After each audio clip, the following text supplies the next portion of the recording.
तो कैसे हैं आप लोग? आज ना तो हम किसी इंसान की बात करेंगे, ना ही पशु की, ना पक्षी की। आज हम बात करेंगे एक समय की, टाइम पीरियड। एक ऐसा टाइम पीरियड जिससे हर कुड़ी और मुंडा सहता है। नहीं नहीं नहीं, मैं प्यूबर्टी की बात नहीं कर रहा हूँ। किसके कंचे कितने बड़े हो रहे हैं मुझे जानने का कोई शौक नहीं है। खैर, आज मैं बात करने जा रहा हूँ एग्जाम्स की, परीक्षा। कहते हैं बड़ा नाम करेगा।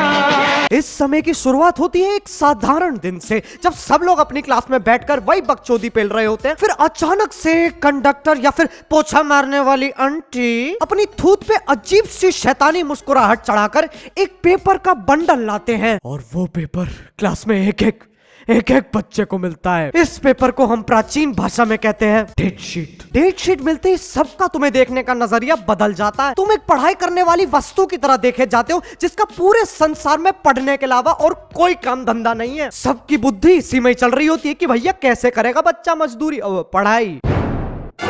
और इस मामले में सबसे पहले फुदकता है हमारा अपना प्यारा पर्सनल फ्रेंडली नेबरहुड प्रिंसिपल। बिठा देगा पंचायत ऑडिटोरियम में और सबसे पहले पूछेगा, how many of you would like to score 100 in all papers. अजीब पूछो मत, सबके हाथ खड़े। और ऐसे नहीं सबने एक साथ हाथ उठाया हो, नहीं नहीं नहीं, सबसे पहले 2 बच्चे हाथ उठाएंगे, उनको देख के 4 और उठाएंगे, और ऐसे करते करते 1.5 से 1.5 बच्चे पीयर प्रेशर में आके हाथ खड़े कर ही देते हैं। भले 99% बच्चों के औकात से, दिमाग से, नाक से, हर जगह से बाहर हो। फिर प्रिंसिपल आधे घंटे तक अपनी मोटिवेशनल कहानी चोदेगा, और फिर जब जनता बिल्कुल पक चुकी हो, खर्राटे ले रही हो, एक बड़ी क्लास के गरीब और स्ट्रगलिंग टॉपर को बुलाएगा और ऐसे बोलेगा, friends, meet this young lady, her skin may be dark but her future is very bright. इनके घर में बिजली की तार नहीं थी, बट स्टिल अपने सर पे मोमबत्ती रख के she studied day and night. Now look at her. अरे बहनचोद, कुछ फर्क नहीं है, पहले भी अपने पैर के नाखून चबाती थी, अब भी चबाती है, 1% का अंतर नहीं है। उसके बाद छलांग लगाते हैं रिश्तेदार। इनका काम ही है ये बच्चों को बिना छुए डसना। मैं आराम से अपने कमरे में अपना मन, धन, स्थन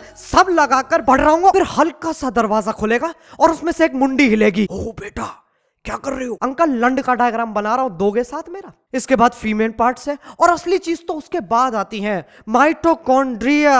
वो बहुत सही ऑर्गेनिज्म है। अब आ जाते हैं माँ बाप पे।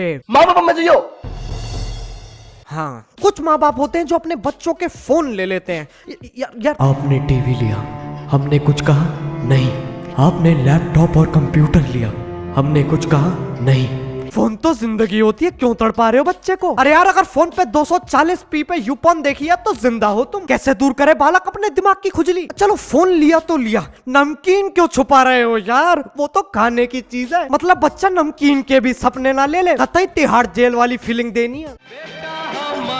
ऐसा काम करेगा। एग्जाम्स की तैयारी शुरू करना भी आसान काम नहीं है। किताब खुली भी नहीं होगी, एग्जाम के बाद के सीन बनने पहले शुरू हो जाएंगे। रात को 1:30 बजे दोस्त का फोन आएगा। Hello hello. हाँ, क्या तूने फोन किया है? अच्छा सुन, एग्जाम के बाद गोवा जाने का सीन बन रहा है। अच्छा, कौन कौन? देख, मैं और तू तो है ही हैं, बाकी सामर्थ, पृथ्वी, राज और चौहान। अच्छा, सही है फिर। और हाँ, हो सकता है पारस भी आए। पारस? नहीं, फिर मैं नहीं जाऊंगा। क्यों? अबे सही आदमी है पारस, पैसे भी ज्यादा ले आएगा। नहीं, तू तेरा एक काम कर, तुम लोग जाओ, मैं 56 के साथ चला जाऊंगा। 56? अब तू भाइयों को भूल गया? अबे नहीं यार, हट चूतिए, हट तेरी माँ की चूत, हट। जब एग्जाम्स खत्म हो जाएंगे ना, तब गोवा जाना तो छोड़ो, गोवा शब्द जुबान से एक बार फिसलेगा भी नहीं। अब कुछ लौंडे ऐसे होते हैं जो अपनी फ्रेंड लिस्ट में जितनी भी लड़कियां होती हैं सबको मैसेज कर देंगे, और दीवार पे सर मारने वाली ये बात है, सबको एक ही मैसेज कॉपी पेस्ट कर दिया जाता है। अब किसी ने रिप्लाई नहीं किया तो यही सोचते रह जाएंगे क्यों नहीं किया, बह जाएंगे भावनाओं में। और भगवान ना करे अगर गलती से कर दिया तो भैया अब तुम्हें बोलने की जरूरत है क्या? समझ जाओ ना अपने आप ही, करके दिखाना पड़ेगा क्या? क्या है यार? एकला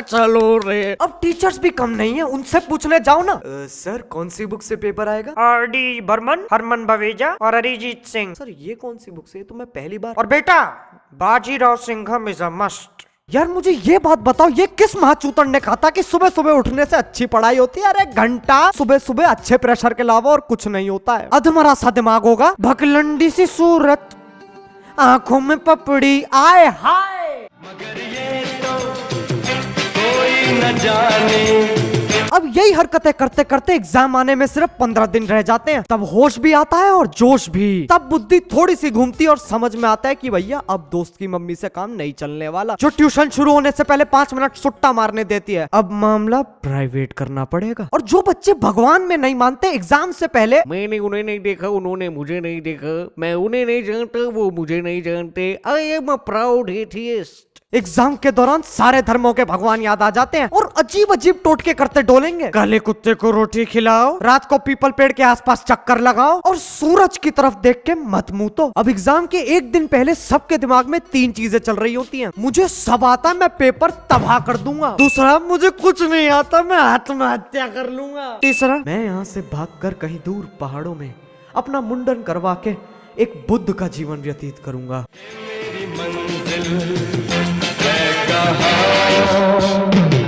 पेपर देते वक्त भी कम हरकतें नहीं होती, नेक्स्ट लेवल की चीटिंग होती है। बिल्कुल ही निंजा योद्धा बन जाएंगे। पता नहीं कब मुंडी 360 डिग्री घूम जाएगी। और कुछ बच्चे तो गजनी बन जाते हैं। शरीर के अलग अलग हिस्सों पे लिखा है A² + B² का जवाब। और गलती से किसी ने पेपर देते वक्त एक्स्ट्रा शीट ले ली तो सब लोग अपना पेपर छोड़ के उसे ऐसे देखेंगे जैसे उससे समझदार जीव आज तक पैदा नहीं हुआ। कोई पास फेल हो ना हो, वो तो पक्का टॉप करेगा। बाद में पता चलता है सवालों कोई 25-30 बार पेपर में चेप आया। और आखिरी पेज पे तो ग्राफिक डिजाइनिंग ही कर डाली, तारे बना रखे हैं, फूल बना रखे हैं और छोटा सा पेपर के कोने में छोटा सा लिखा है ऑल डी बेस्ट। फिर हिंदी के एग्जाम में पत्र लेखन इतने फालतू अपने पड़ोसी को क्रिकेट की बॉल वापस करने का निमंत्रण देते हुए पत्र लिखो और उन्हें यह भी बताओ तुम्हारा छोटा भाई खेल कूद में ज्यादा ध्यान दे रहा है, पढ़ नहीं रहा है। नहीं, पढ़े लिखे लोग ऐसे ही तो करते हैं। अगर पड़ोसी के घर में बॉल चली जाए तो तुम क्या करोगे? उनके घर पे घंटी बजा के उनसे बॉल मांगोगे? अरे हट अनपढ़ गरीब, बकायदा पत्र लिखना पड़ेगा और 1-2 हफ्ते बाद जब तुम्हारे पड़ोसी के पास वो पत्र आएगा